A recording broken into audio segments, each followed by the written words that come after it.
So I would like to call upon Mr. Gould to open for the proposition. Thank you very much. Good afternoon, everybody. I hope you're all well in this particularly strange time. I know, of course, that this has been a tricky time for all of us, both students and staff, and we've all had to make massive changes to the way that we approach teaching and learning. And at first, I admit, I was quite daunted by the prospect of the change. I loved my little classroom, E44, tucked conveniently close to the common room, close to the coffee. It was my little fiefdom and I loved it. And although some of you that I've taught may disagree, one of my main strengths as a teacher, I always thought, was building and sustaining relationships with young people and making Macbeth something you only have to cover once a year fun. How was I going to be able to do this over a computer? I was worried that I wasn't going to be able to. Things had to change. You will have heard me say countless times, particularly those to whom RHS is referred to as a prison, that I love this school. The building, the location, the people, divisions, etc. I think our school's a really special place, and it belongs to each of us in a small way. We all invest in it one way or another. As I mentioned earlier, we had to change our relationship with the school. So why then should it go online permanently? Why should the musings of Mr. Hodgson be broadcast into the abyss? Who would have thought that Cooking with Corby would be such a hit? Why is the Beat the Batman a challenge I look forward to each week? Well, the one thing this awful episode has given me is time. Time to take stock of what 12 years as a teacher has done to me. And I use that phrase pointedly, done to me. Often as the marathon of the school year is in full swing, there's little time to stop and think about what we take for granted each day when we're at RHS. So what have I thought about? What's the worst thing about teaching? Is it the marking, the endless meetings, the pressure for results? Hello, whoever you are in the background. No, none of those things have kept me up at night. It's being face to face with young people. Let me explain why. Let me be clear. The vast majority of the time, I love teaching my RHS kids. I don't always like them. Moving to online teaching for me has changed everything for the better. Teaching is something done best when you do it with your emotions. I love my subject. I'm passionate about my subject. And when a student loves it too, it makes all those years of work worth it. It's an amazing feeling. I'll admit also to taking pride in students' results, though they're only a small way of judging young people. I admit to being in tears at GCSE day, seeing Louis Gibson get a miraculous 9 in literature, a miracle I still can't to this day explain. Do you know what's soul crushing? Putting your heart and soul into a lesson in poetry and being met with the stone wall indifference of young people. Having waxed lyrical about a particularly powerful idea in a poem for 20 minutes and it having absolutely no impact whatsoever. I see Giles is smiling in the background. He has fond memories of that. Online teaching has changed it all. I can no longer see the glazed expression of the masses. I imagine, rightly or wrongly, that you're enjoying it as much as I am. Online teaching has convinced me that I am once again a great teacher. One of the most daunting elements of teaching when you're new is worrying about classroom management. It genuinely is scary, trust me. Not all of us have the stare of a Mr. Dixon or the naked belligerence of Miss Wilby. It is scary.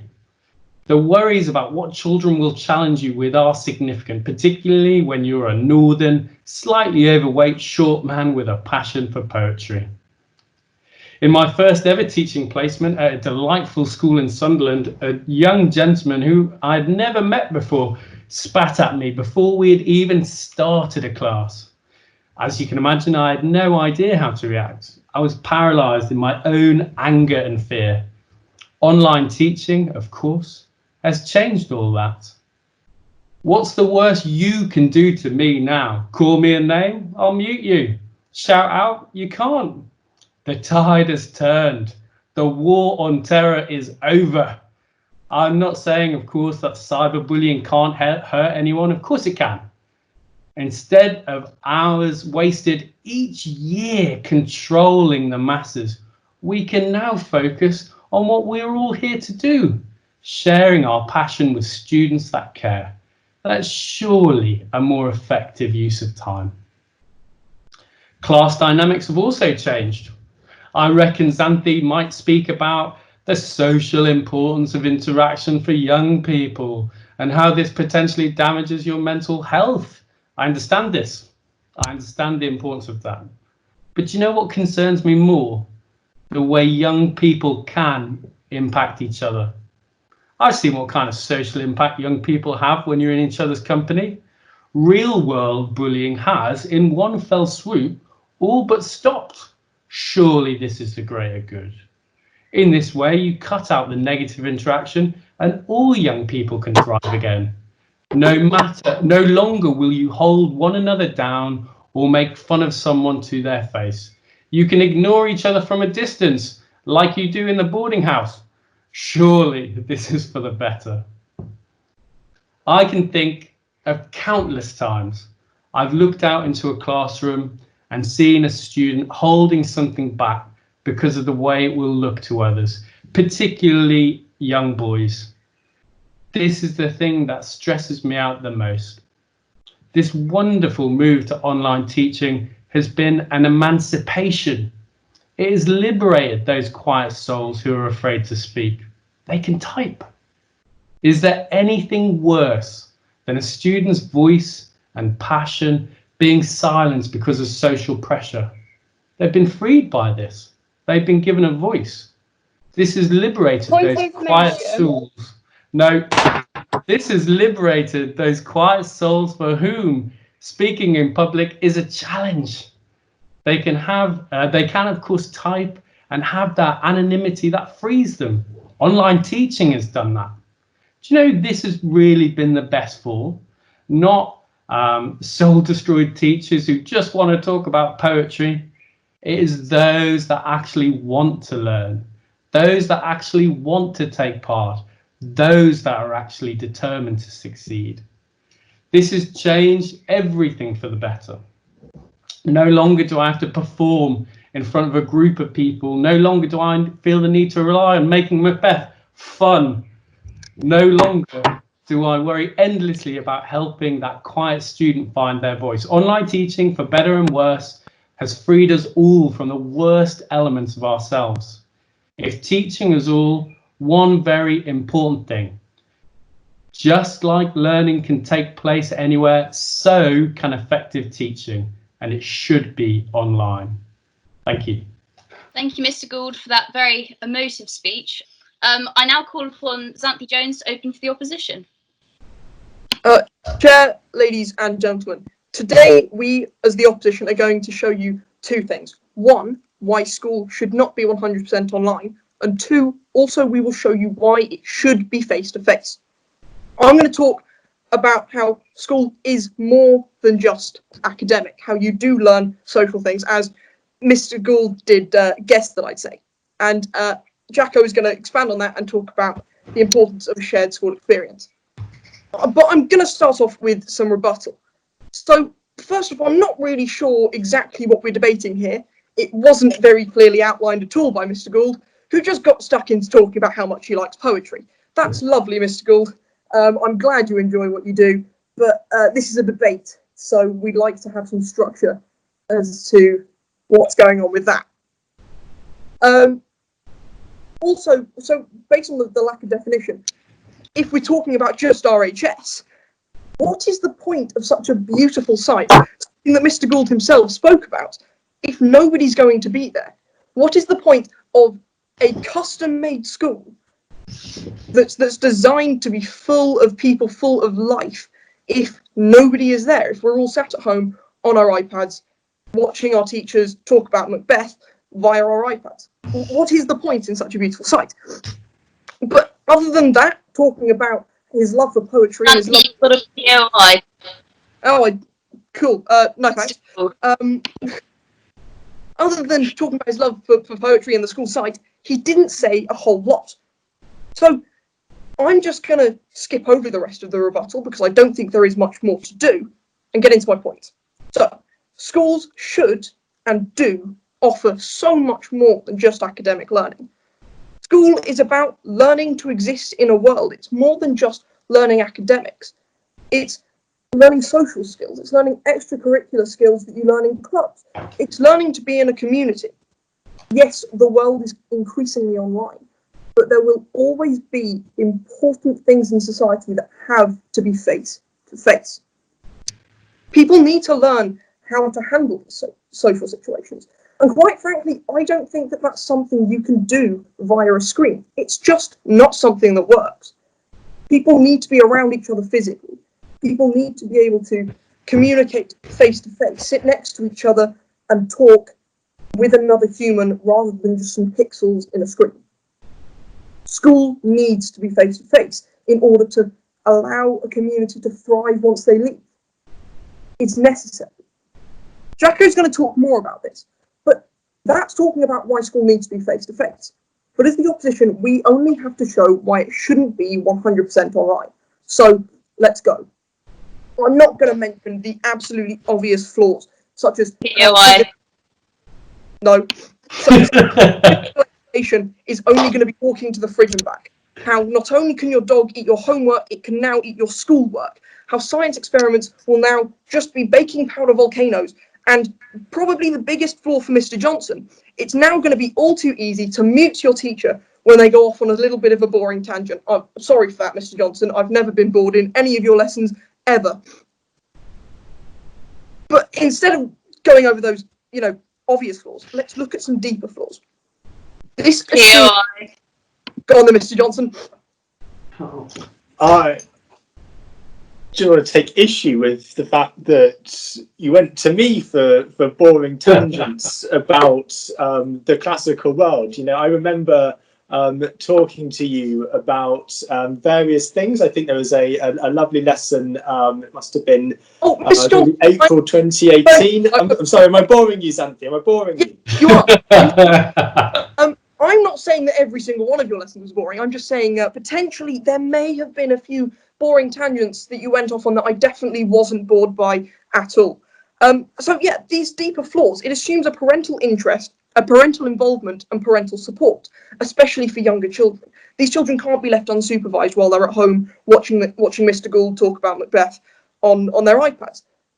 Would you be comfortable leaving a boarding house full of year sevens by themselves for the entire time? But it's a difficulty that we need to deal with, and it's a difficult thing we struggle with doing it online. We need childcare and it doesn't work when everyone's online. Parents need to work. We've also got the issue of a divide of socioeconomic groups. There is not enough space and technology often to go around every single child in a household. Are you saying that you're going to have 3 children sat on each other's laps all trying to watch 3 different teachers on the same laptop? Because I don't think that quite works. This creates a really big divide of socioeconomic groups. And also, not all children learn in the same way. And this is hard to cater to online, I imagine. What Mr. Gould picked on was the fact that now the children who struggle to speak up in a class are going to be more able to. I disagree. I think it makes it harder. Because before, if I was going to ask a question that I thought was a bit of a stupid question and might make me look a bit dim, I could put up my hand and the teacher could walk over and I could very quietly say to the teacher, I don't understand this, could you explain it to me?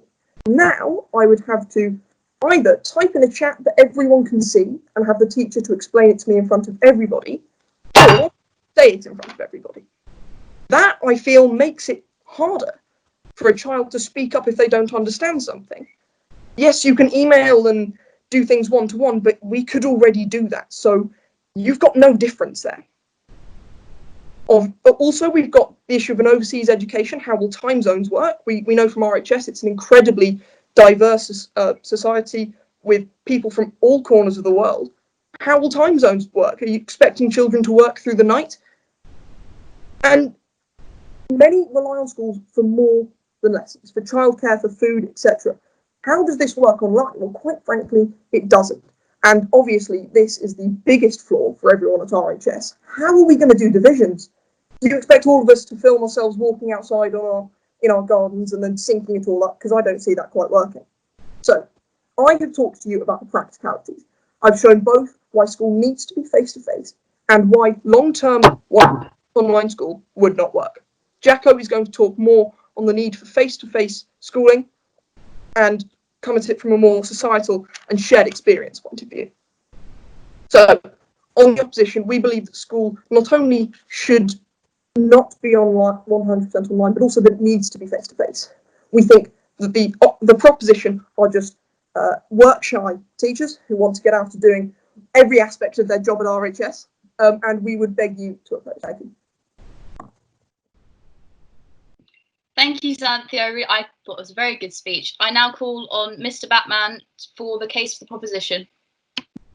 I just think I should start by coming back at one of Xanthi's points. I mean, she said that we live in a custom-made school that Mr. Gould appreciates so much, and surely we should all get the chance to appreciate it.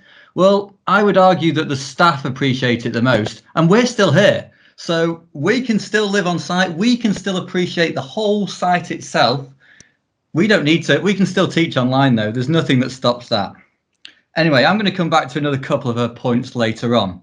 But as Mr. Gould has touched on things that perhaps make the physical school terrible, I would like to talk about the more positive approach of the actual benefits of teaching entirely online. I'd like to start where most of you start each morning, with a lie-in. I am not a morning person, and taking my tutor group as a very small sample of the school, neither are you lot. The later online start time has enabled us to all get longer in bed each morning. This is scientifically proven to benefit teenagers, as the secretion of sleep hormone melatonin does not stop until about 8 in the morning at your age. Historically, results from schools that have switched to a later start time are encouraging. Not only does academic performance improve significantly, the recorded use of drugs, cigarettes, and alcohol all decline.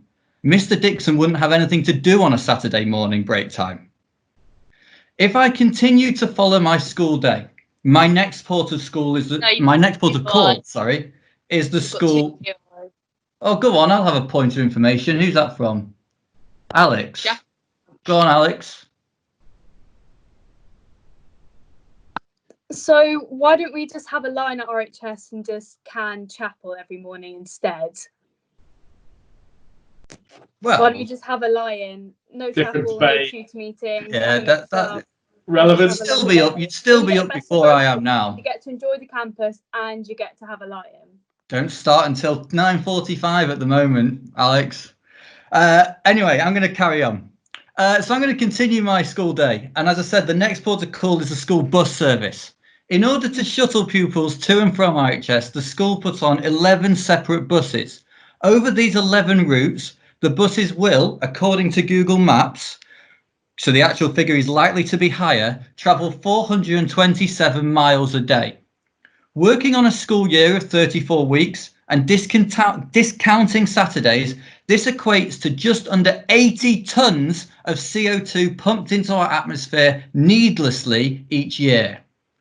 In order to offset this, we would need to have to plant over 100 acres of forestry per year. The Grow With Us campaign would certainly need some more seeds. Go on, Xanthi. So are you trying to put a whole fully rounded education below? So you're saying just because you have to get the bus into school, you're not allowed a well-rounded, fully... Xanthi, I'm merely trying to look after the planet so that you have a place where once you are educated, you can lead. Whereas if we educate you and the planet dies, what's the point in the education, hey? Anyway, now we've arrived at school, I want a coffee. And I'm glad Mr. Gould mentioned how close the English department are to the common room. Because for those of you in the main school block, like myself, My classroom is one of the furthest from coffee that there is. Teaching from home means I can put my microphone on mute.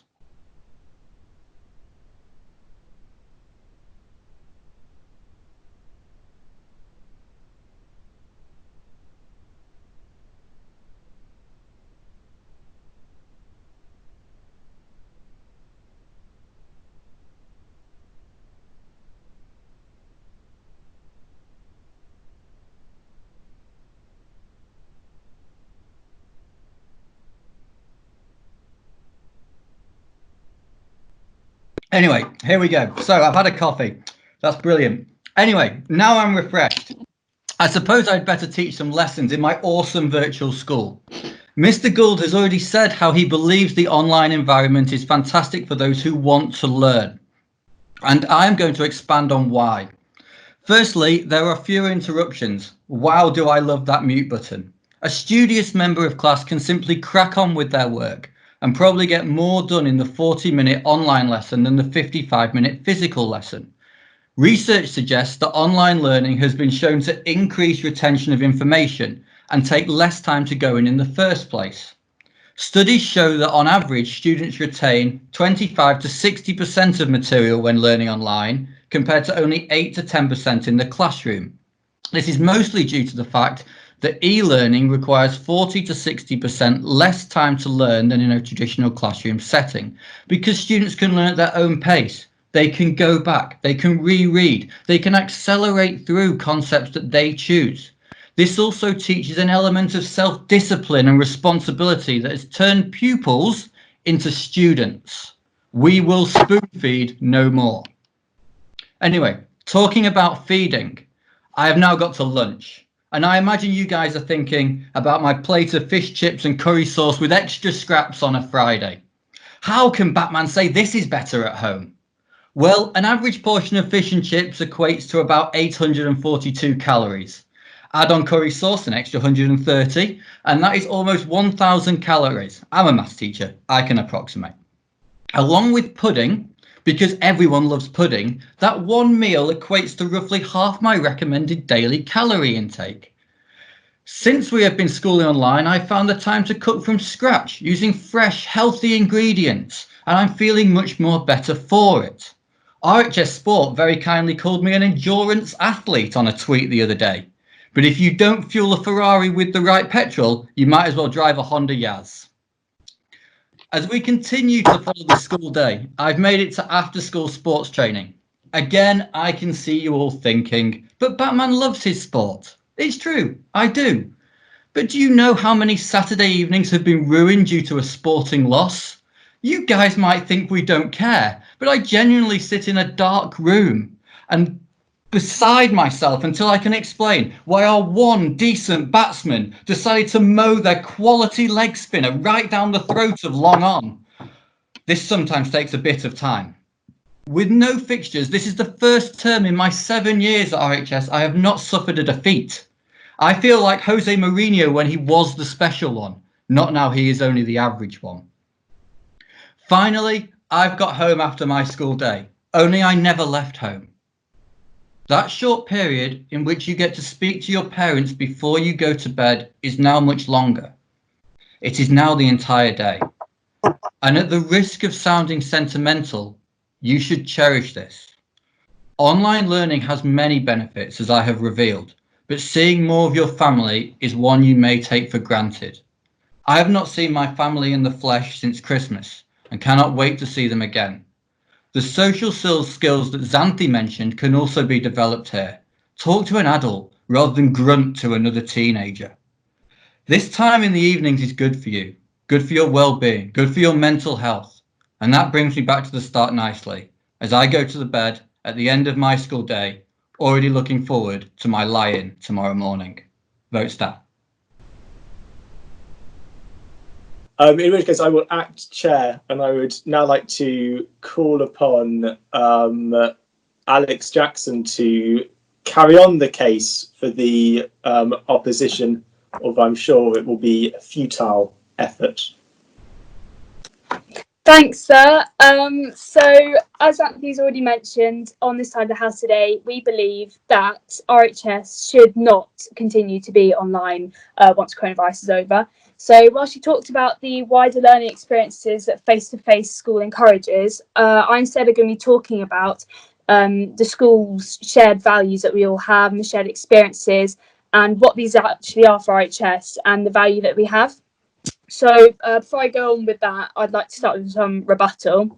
So firstly, Batman talked about CO2 emissions on the school buses, but then he also went to go and talk on about how he's had a great time, feeling a bit happier this time because he hasn't suffered an almighty loss in sports. And these sports fixtures, that's a lot of CO2 as well. That's a lot of CO2 annually. So in fact, we can save tears and we can save CO2 by just getting rid of the sports fixtures because they're pretty pointless at the end of the day. You have to travel to and from to go to these fixtures where you inevitably end up winning or losing most of the time if you're in the girls' hockey team, as Mr. Batman will know about. But we can just save the pain, save the tears, get on with some revision and work and just not go to those sports fixtures. Secondly, Batman talked about self-discipline. That's prep time. We're screamed about that all the time. Prep time is for self-discipline. The RHS lifestyle is hectic, it's full on. It teaches you self-discipline itself. You have to choose. Are you going to go to choir? Are you going to see your boyfriend? Or are you going to go and do some work? You've got 3 things to juggle and you've got a limited time frame. So RHS teaches you self-discipline enough in itself. So talking about the food aspect of thing that Mr. Batman also went on to talk about, I'm glad that he's an adult and he can cook well and he's like Jamie Oliver. That's brilliant. But if you're looking at younger children, they're not going to be able to do that themselves. They're going to be living off ready meals if they're at school. If their parents go back to work, coronavirus is going to finish, parents will be going back to school. It's going to be a lot of stress for younger children to find nutritious meals and actually make them themselves, younger ones. Or it's going to be stressful for parents to find childcare. It's going to be stressful, it's going to be expensive, and in the long run, it's just not worth it. It's far better off just paying that extra money and children just going back to RHS. Jacko, you've got that. POI. Have I? Oh, go on. Yeah. This is two points, if I may. One, I take complete objection to your saying that we don't win. My teams win all the time, and I'd object to that in every measure. Secondly, regarding cooking and ready meals and whatnot, I feel like you're forgetting the importance of cooking with Corby. Am I in a different world where this no longer is a powerful indicator of a school's success as how their biology teachers are teaching culinary delights? Come on, Jackson. So that's I agree. I'm glad that your hockey team has never, well, that it doesn't lose as much as the rest of us do.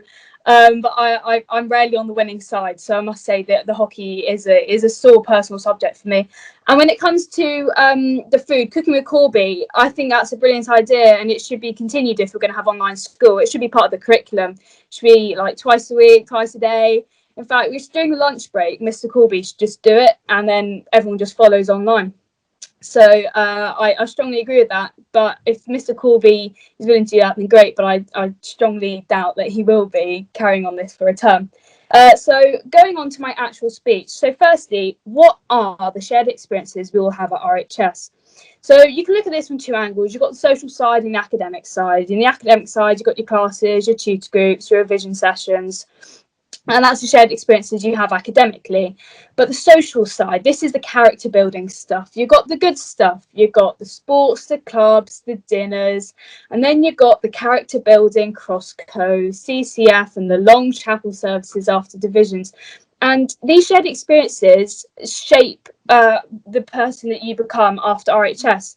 And we're constantly told that RHS makes you around a better person, but surely you're just going to become a lot more square if you don't go to RHS and you just go online. Like, what are you paying the extra 30 grand a year for? What would attending online at RHS be like? Was it worth spending so much money on changing the school crest if no one's going to see it that much anymore? There's just no point. Surely RHS should go back to being on site.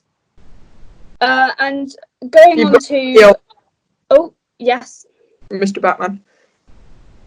Your extra £30,000 gets you an education. Do you understand how many state schools are still providing an education for free at the moment? Thank you, sir, for that point. But that's the point. If state schools are able to provide this for free, then surely if RHS goes online, we shouldn't be paying the 30 grand a year as such, or it should be significantly reduced, because you're not getting the full experience that your parents are paying extra for. You're not getting the accommodation, you're not getting everything else. So the school needs that money to keep the school running. But if none of us are going there, no one's going to be willing to pay the extra stuff. You've already seen that I'm pretty sure that the price this term has been cut by a bit. That's not sustainable to carry on RHS online, because it just means RHS itself, the physical property, won't be able to be maintained, and that's really sad. So surely to save RHS, to even have the option of having an online school, we have to go to RHS. So I'm going to move on to my second point, which is why are the shared experiences at RHS so valuable? And I'd first like to talk about memories. When you think about your school experiences and you reflect on your time at RHS, you're not going to think that was a really great geography lesson because I learned so much about coastal erosion. You're thinking about, you're reminiscing on the days where you had fun with your friends, or that geography class was memorable because Hamish Mackenzie got some Play-Doh in his, Mr. Mackenzie got some Play-Doh in his coffee. They're the days that you're going to remember because the class were fun, because you spent time with your friends. And if you're having an online school, you're not going to be able to make friends in the same way that you do when you go to an open day at RHS or when you start in year 7. I mean, the first person to tell you about all this different personas online and the stranger danger and online bullying, you hear it from the school itself. So surely you're not going to, like, people are different online, people are different in person. You're not going to be able to create the same friendships in the way that you would do in RHS. And I think that's really important. So secondly, it's valuable because the learning aspects that these shared experiences let us have. And whilst teachers are useful when they're giving us advice for revision, no one else, it's true, like revision techniques that are tried and tested from pupils who have been doing the exams that you've been doing, and their notes, because that's also useful to have, that is more significant, I think. It's all very well being advised how to revise, but I find it easier talking to people who've already done the exam last year and how they found best. And also cramming for exams, it's a shared experience. You all understand, you all learn about cramming for exams, and it's better done when you talk about the different methods together, when how best to cram for your exams. What was that? The POI from Mr. Gould. Oh, it's fine, thank you. No, thank you. And when it comes to the valuable shared experiences, you all have a shared empathy for situations because you all understand what it's like. And I accept that opposition might say that actually you're all going to share empathy because you're all doing online school together, but I just don't think that's the same. You have a personal empathy and an academic empathy. An academic empathy when you understand the classes you're all going through and how certain bits might be hard for different people, and you're able to help each other through that face to face and talking about certain things just as you would with a teacher. And this will help reduce a stress load on a child, for example. But I think the personal side is more significant because the full-on hectic demand of school, and especially in A-levels when you're having to manage quite a lot and think about uni stuff as well, I personally think that it's so useful being around other people who have similar experiences to you. And I think that this is far more significant because it's more significant on your mental health, and therefore it's going to have a greater strain on your academics. If you're not personally happy, then I think that's really important to be managed. And sharing these problems with your friends and chatting about it in person is a problem halved. And I don't think that you're not going to get the same experience when school's done online. So all in all, shared experiences strongly support the idea that RHS should go back and it shouldn't be continued online. And for that case, I urge you for the very last time to vote for the opposition.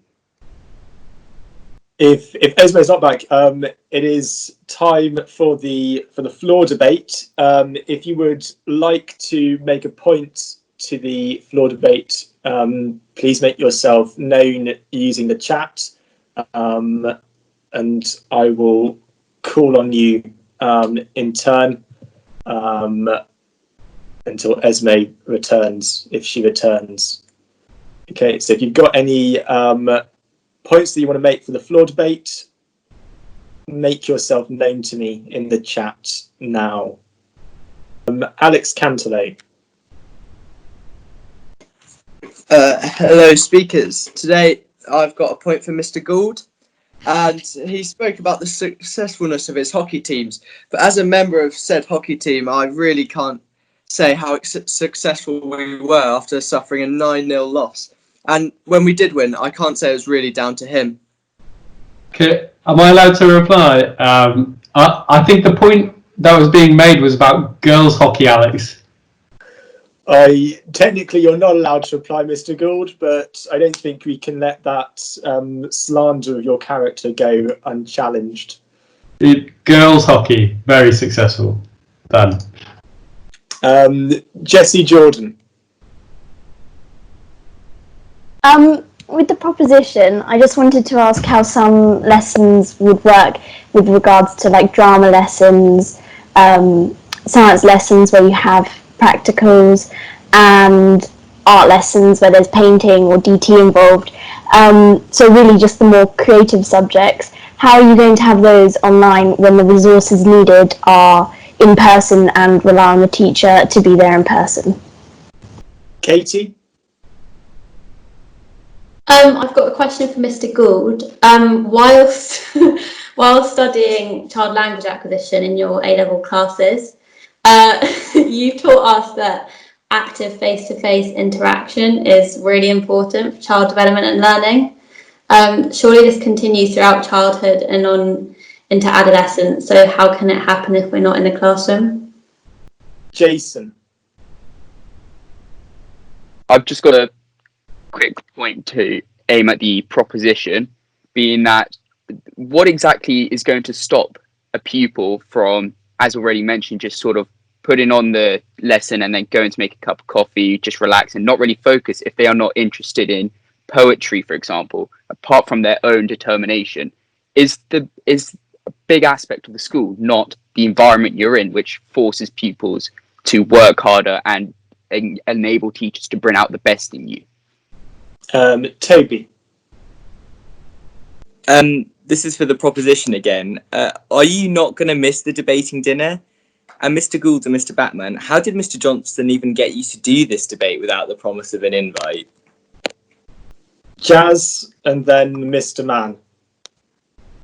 To the proposition, I believe it was Mr. Batman that mentioned that we get more work done in lessons, but however, many pupils face technical difficulties, as well as the fact that how are you meant to teach discipline when you have no control of the home life and the potential distractions around them. Like Jason mentioned, you could easily mute, if you're not interested in poetry, you could easily mute the teacher and watch Netflix.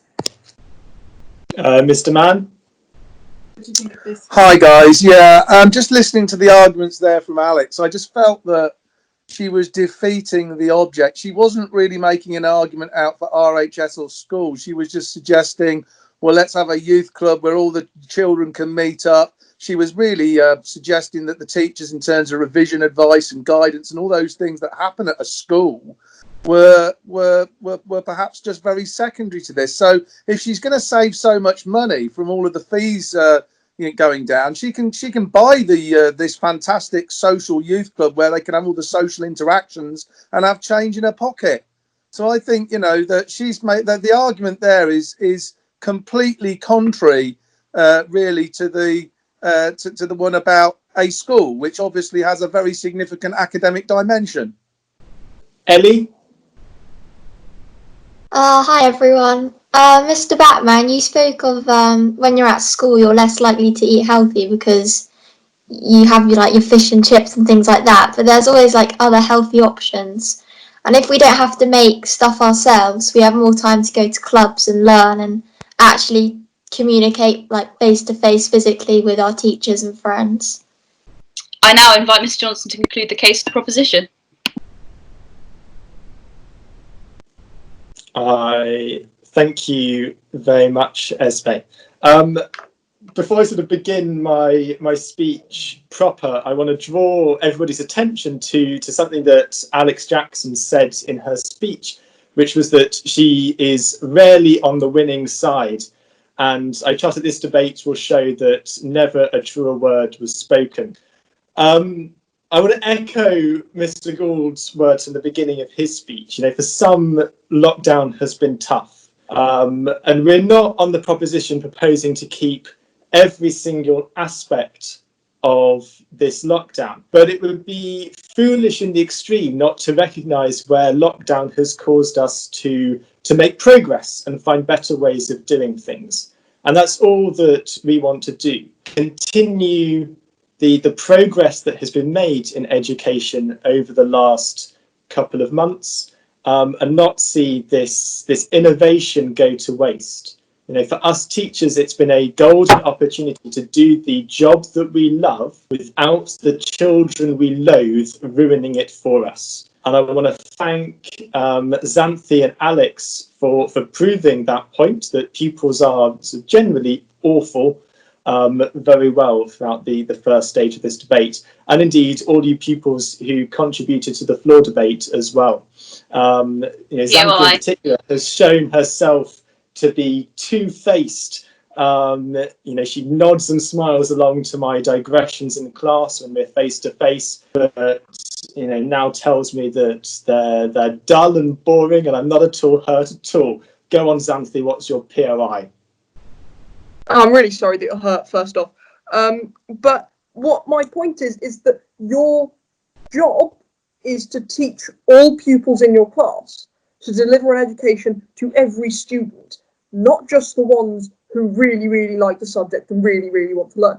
You're meant to be convincing the children that don't want. Thank you, Xanthi. I am well aware of what my job is. And I thank you for bringing this up, the purpose of schools, because this seems to be a misconception on the part of the opposition. Both Xanthi and Alex have been talking about, all these social aspects of school, but that is a massive misconception about the purpose of school. To quote a former prime minister, the purpose of school is education, education, education, not fun. Not to laugh at poor, clumsy Mr. Mackenzie as he drops Play-Doh into his mug. That's not what school is about. You are there to learn, and importantly, you're there to listen to me when I talk about the Kakrikyu Convention. As summary speakers, it's now the job of Giles and myself, we're the final people to try to persuade you to our point of view and why our side has won.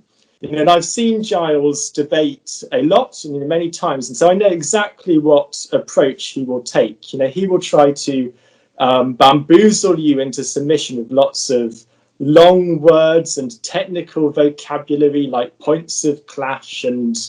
Point of information, sir. No, I'm fine, thank you. So that's it. Just points of clash. That's all that Giles's speech will be. 7 minutes of points of clash with no substance behind it. But what about what Xanthi and Alex had said? Well, I've already talked a little bit about this. So Xanthi made a point about divisions. We can't possibly have divisions if we're not face to face. And then my answer to that is, oh no, how will we cope? How will I manage without having to stand in the cold 7 times a year, watching people march up and down? The music's okay, I suppose, but I can just buy a CD. There are other aspects as well. Toby raised the point of the debating dinner. Surely I'll miss that. No, do you know how much of a hell it is to organise the debating dinner? I do not miss not having to do that at all. And the reason that Mr. Gould and Mr. Batman are doing this debate without the prospect of a dinner invite is because that they are lovely people, unlike students who need bribery with such things. If they're going to do anything nice or like this. Go on, Jason. I just want to comment on that point you said about the misconception of what is the purpose of education, which if you go to Google onto the government website where they set out their aims, they make it very clear it's about more than academics. It's about preparation for adult life, a cultural education, and just driving your moral character. Thank you, Jason. Without wishing to be too political, I think this government has shown recently that they know nothing about anything, and I would not trust them as far as I could throw them.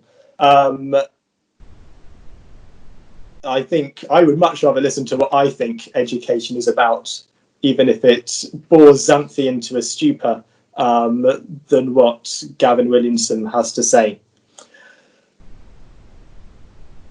To carry on, you know, Jesse in the floor debate spoke about how practical lessons might work.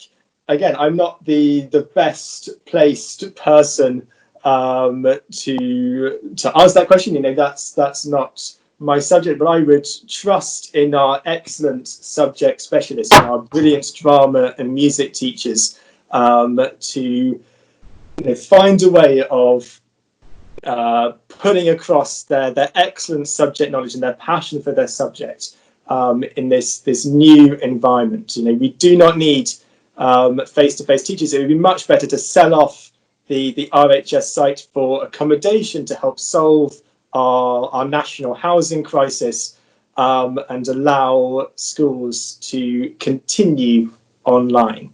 You know, throughout history, circumstances forced us to change and adapt, and it would be foolish of us now to disregard these progresses that we've made. You know, before the Vikings invaded Britain, you know, English had loads of stupid ways of forming plurals. You know, we see the remnants of that in words like children rather than childs for the plural, you know, mice rather than mouses. And yet the Vikings came along and said, no, stop all that. Just add an S on the end if you want to say that there's more than one thing.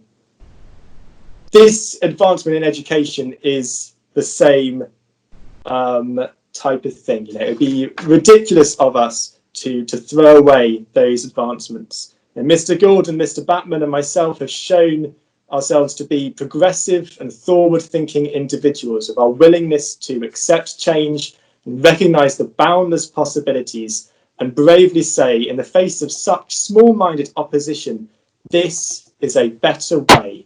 Vote for the proposition. Thank you. Thank you very much, Mr. Johnson, for that speech. I now call upon Giles to conclude for the winning side. Right.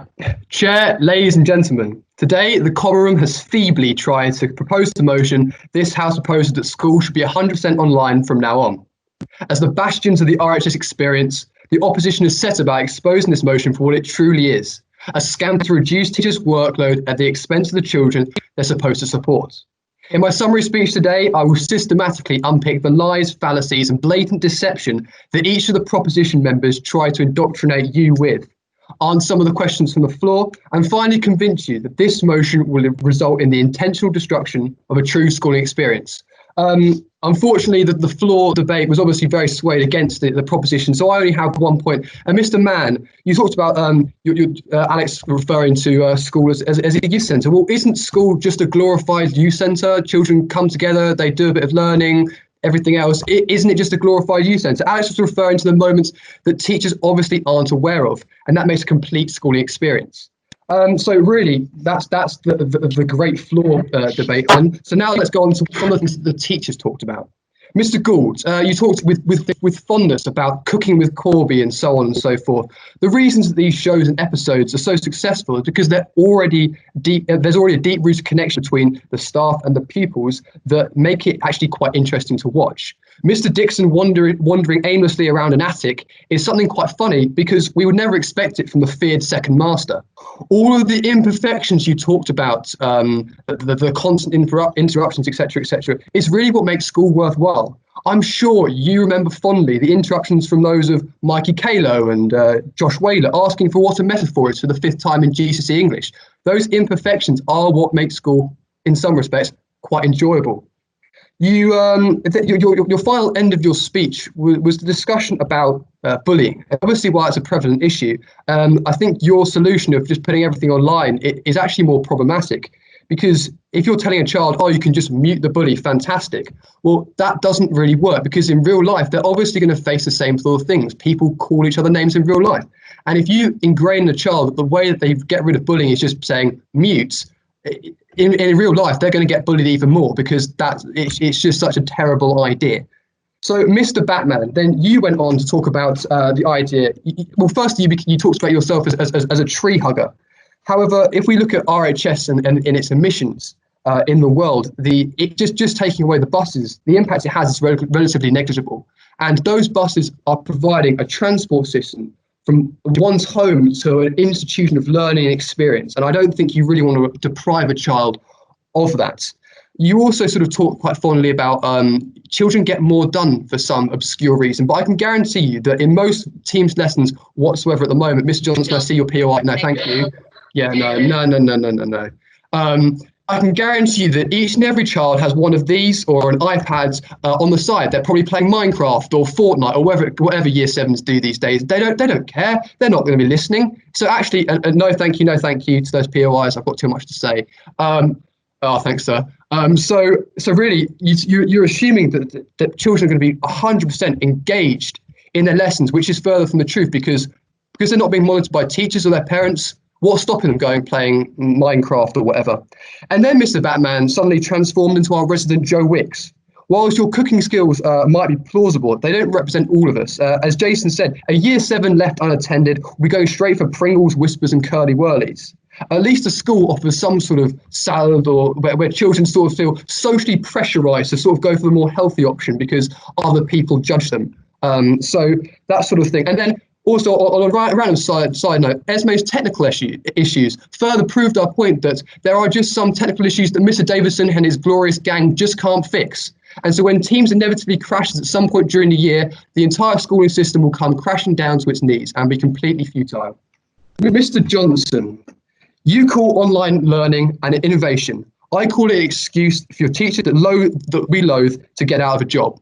Now, you then try to slate my debating ability, and whilst I'm personally offended, I think we should just take a moment to step back here and realise that whilst us three on the opposition today were part of a team that were recognised as one of the top 8 in the country, you're yet to win a delay-born debate against a load of children. So if you're going to try and slate the debating skills, I would question that line of argument. So, ladies and gentlemen, the proposition today have wrongly assumed that school is solely about a child in a classroom learning from the ages of 5 to 18. Don't get me wrong, it's certainly a key factor, but it ignores the complete experience that really makes school worthwhile and attending. School is about the memorable moments, the relationships that you can only form outside the classroom face to face. School is the break times where you play outside and someone pulls shots a cricket ball directly into the knee of the innocent housemaster just trying to take some classy photos for Cornwall's Twitter page. School is the fixtures, where an enthusiastic boys' third 11 hockey coach tells the team they've just played the best game of hockey they have all season, despite them losing 6-0. School is the boarding nights, where a certain Josh Whaler gets called wet one too many times and proceeds to chase everyone around the corridor. In an attempt to allow teachers to hop on Teams every other hour, narrate a whiteboard, set prep, and go back to bed, the proposition is willing to sacrifice all of those moments we've had or future generations will have had. School is about getting good grades, yes, but not only will this motion inevitably negatively impact the academic endeavour of most of these children, but it will also rob them of some of the most memorable moments of their lives. And it's something that this motion would completely eradicate. For these reasons, ladies and gentlemen, and the fact that the opposition today have been far superior in both practical elements, emotive elements, so on and so forth, I beg you to oppose this motion. Thank you very much. Thank you very much, Giles, for that speech. We're now going to go to a floor debate. And so, Mr. Johnson, I don't really know how you want us to type it into the chat. Can I have some assistance? Yes, so I'm going to type the word proposition into the chat. Esme will type the word abstain. And if one of Giles, Alex or Xanthi could write the word opposition in the chat, the rest of you can then vote by liking the particular message. So to pick an example completely random, if you want to vote for the proposition, like the message that says proposition. Equally, if you want to vote for the opposition, like the message that says proposition. And if you want to abstain, like the message that says proposition. So I'm not very good at counting, but on the votes we have there, I'm pretty sure the opposition have won because you guys got like no votes. So with lots of votes in favour of the opposition and barely any in favour of the proposition, I announce that this motion has been rejected. Lots of votes in favour